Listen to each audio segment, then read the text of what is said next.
Were you to decide to risk your reputation, your material welfare, your whole future upon some great physical or mental contest which you could extend over a considerable period of time, you would begin long beforehand to train or discipline yourself for the decisive conflict. You would not, if possible to avoid doing so, go into it handicapped.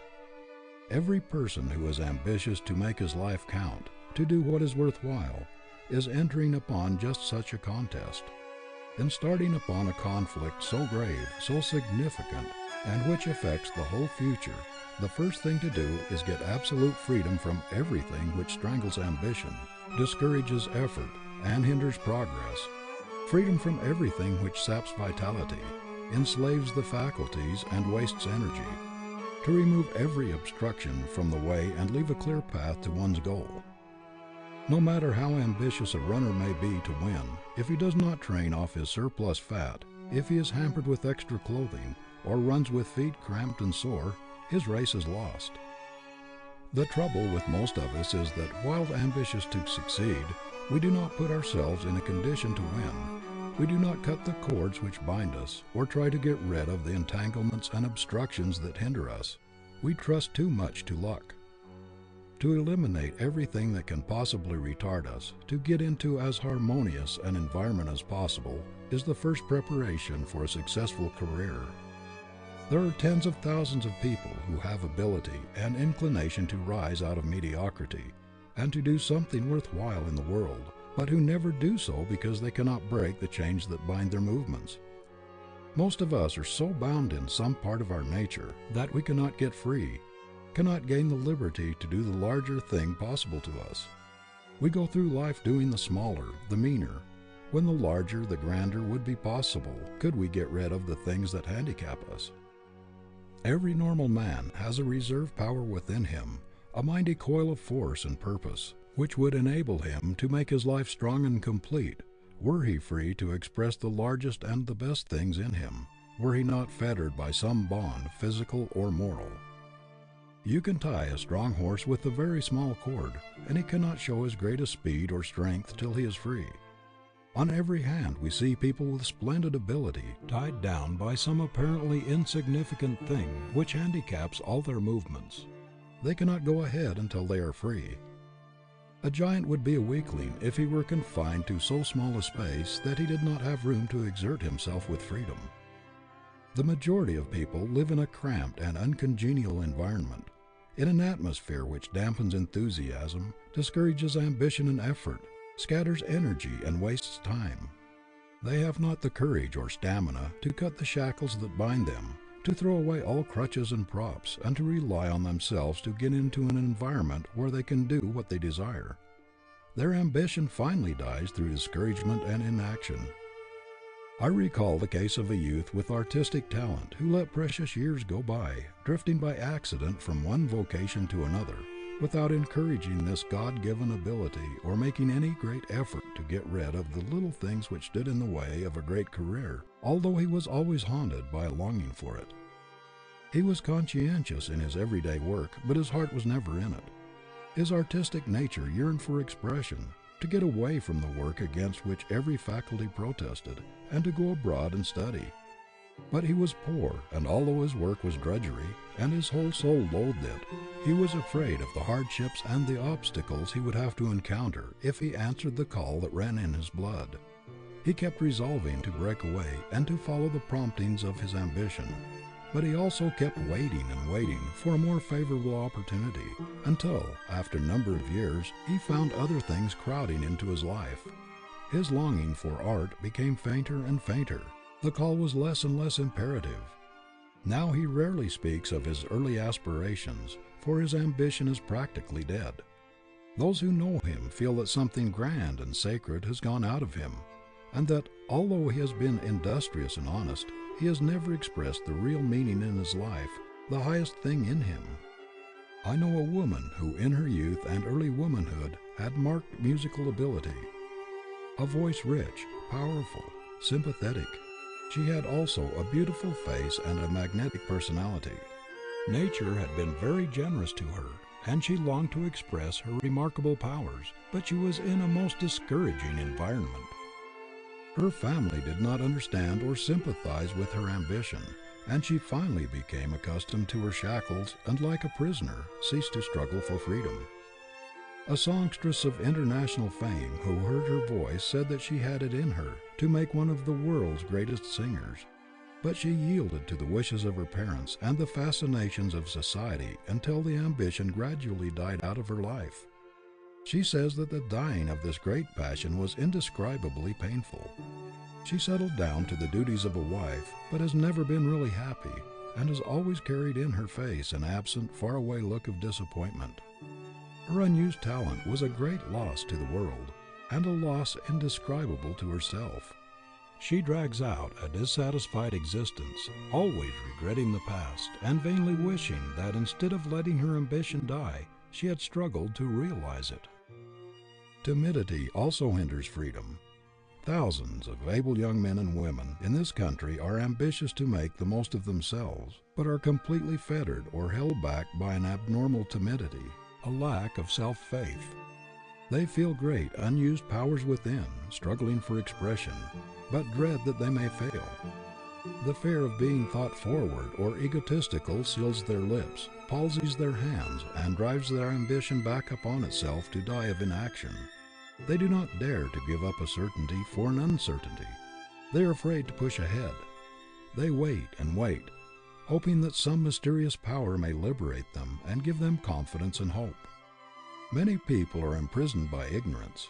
They never reach the freedom which education gives. Their mental powers are never unlocked.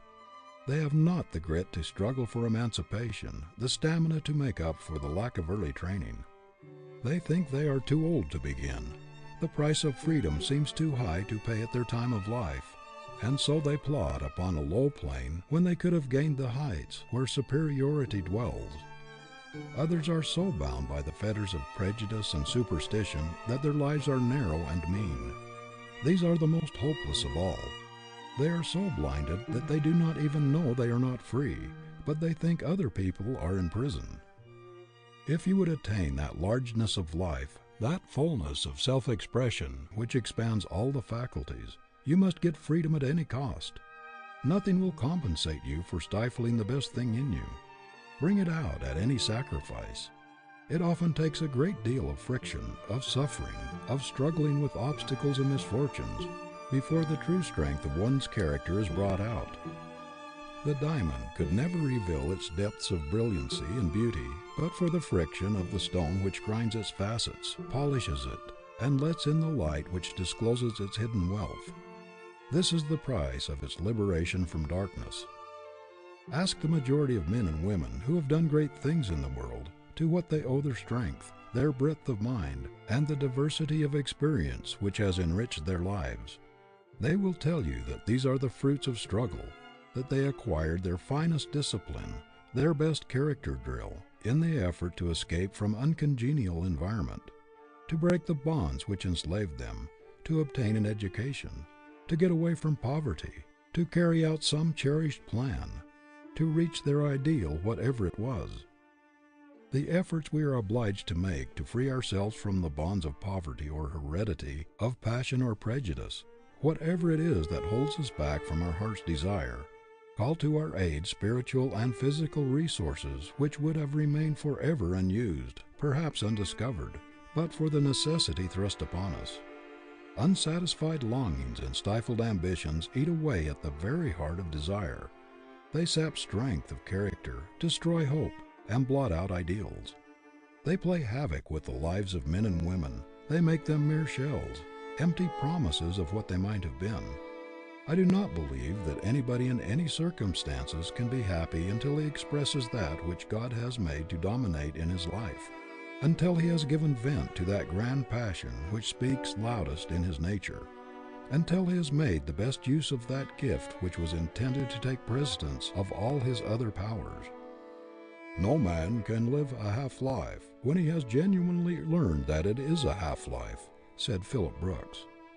After we have gained a glimpse of a life higher and better than we have been living, we must either break the bonds that bind us and struggle towards the attainment of that which we see, or development will cease and deterioration set in.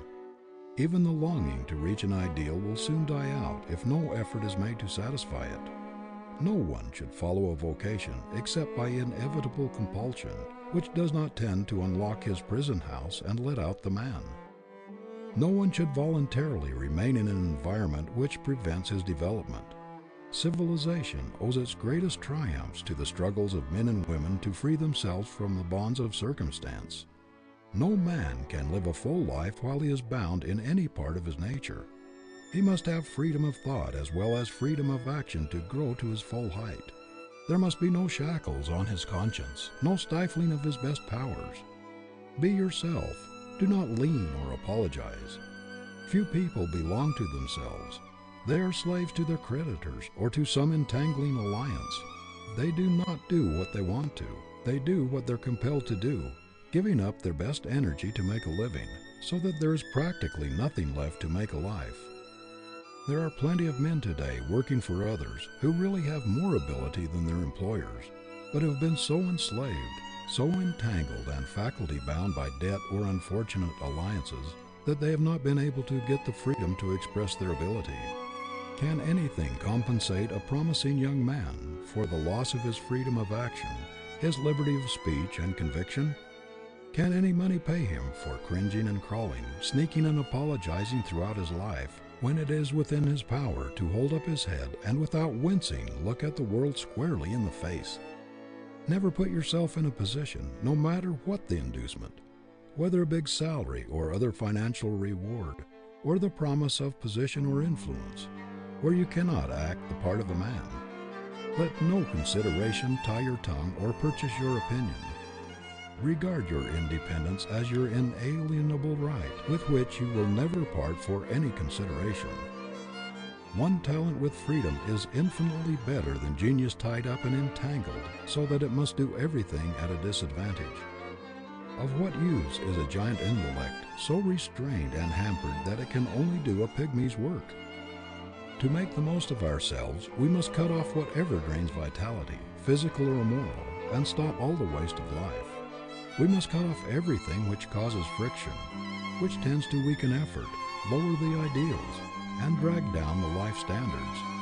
Everything which tends to kill the ambition and to make us satisfied with mediocrity. Multitudes of people enslaved by bad physical habits are unable to get their best selves into their work. They are kept back by a leakage of energy and vital force resulting from bad habits and dissipation. Some are hindered by peculiarities of disposition, by stubbornness, slovenliness, meanness, revengefulness, jealousy, or envy. These are all handicaps. Others go through life galled by their chains, but without making any serious, continuous effort to emancipate themselves. Like the elephants or other wild animals changed in the menageries, at first they rebel at their loss of freedom and try hard to break away, but gradually they become accustomed to slavery and take it for granted that it is a necessary part of their existence. Then again, there are entanglements which retard the progress and nullify the efforts of many businessmen, such as debt, bad partners, or unfortunate social alliances. Comparatively few men belong to themselves or are really free. They go the way they are pushed. They waste a large part of their energy on that which does not really count in the main issue of life, spend their lives paying for a dead horse, clearing up old debts that came from bad judgment, blunders, or foolish endorsements. Instead of putting on speed and gaining on life's road, they are always trying to make up for lost time. They are always in the rear, never in the vanguard of their possibilities. An ambitious young man, anxious to do what is right and eager to make a place for himself in the world, entangles himself in complications that thwart his life purpose and cripple all his efforts, so that no matter how hard he struggles, he is never able to get beyond mediocrity. Hopelessly in debt, with a family to support, he cannot take advantage of the great opportunities about him as he could if he were free. If he had not risked his little savings and tied up his future earnings for years ahead.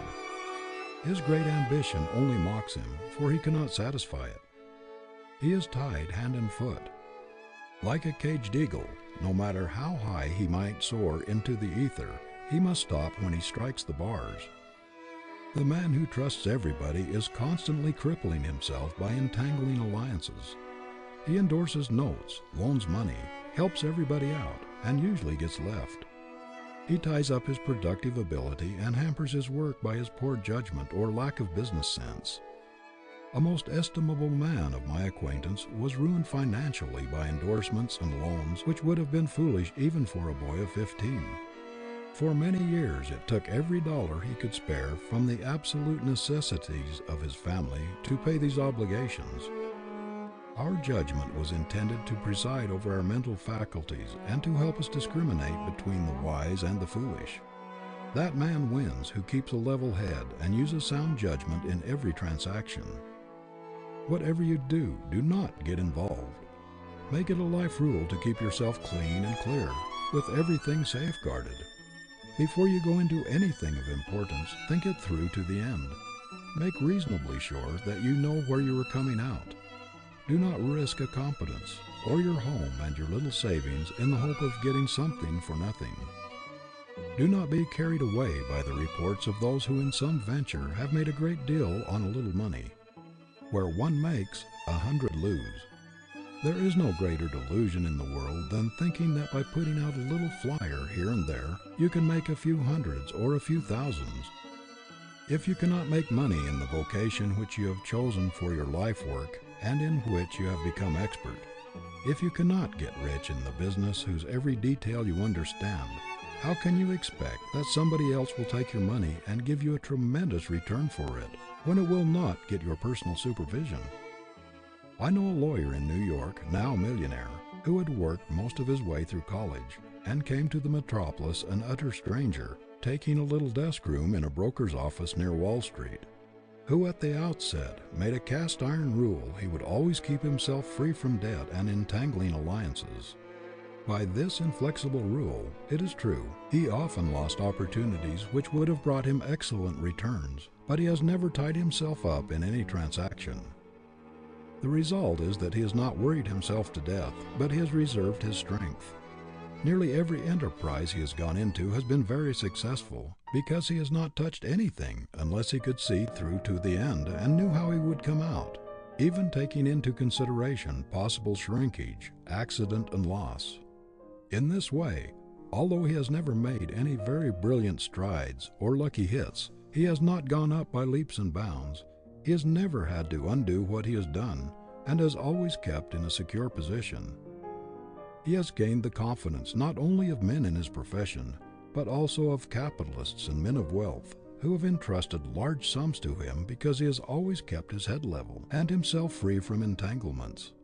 People know that their business and their capital will be safe in his hands. Through steady growth and persistent pushing of practical certainties, he has not only become a millionaire, but a broad, progressive, comprehensive man of affairs. Develop your judgment early and exercise your caution until it becomes reliable. Your judgment is your best friend. Your common sense is your great life partner, given you for guidance and to protect your interests. Depend upon these three great friends, sound judgment, caution, and common sense, and you will not be flung about at the mercy of adverse winds.